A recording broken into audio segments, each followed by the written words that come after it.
સાળંગપુરના સુપ્રસિદ્ધ કષ્ટભંજન હનુમાનજી મંદિર ખાતે આજે દાદાને કેસુડાના કેસરી ફૂલનો શણગાર અને ધાણી ખજૂર અને દાળિયાનો ભવ્ય અન્નકૂટ ધરાવવામાં આવ્યો હતો. મોટી સંખ્યામાં યજ્ઞના દર્શનનો લાભ લીધો હતો.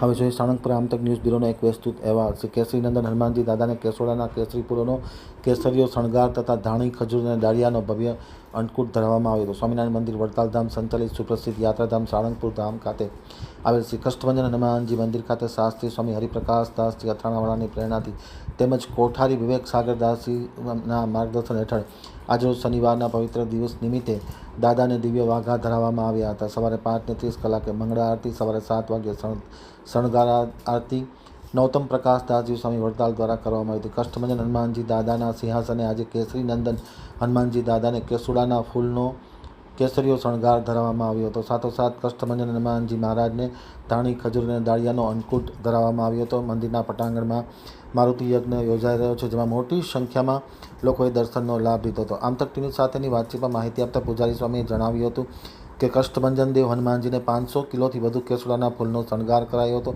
કેસુડાના ફૂલના વાઘા પહેરાવવામાં આવ્યા હતા. દાહોદ, પંચમહાલ અને નર્મદાથી લાવવામાં આવ્યા હતા. 500 કિલોથી વધુ કેસુડો, ખજૂર, ધાણી, દાળિયા, 200 કિલો ઉપરનો અન્નકૂટ વાઘા મંદિરે સંતો હરિભક્તોએ 3 કલાકમાં બનાવ્યા હતા અને આંકડાનો હાર પણ બગસરાથી હરિભક્તોએ બનાવીને મોકલ્યો હતો.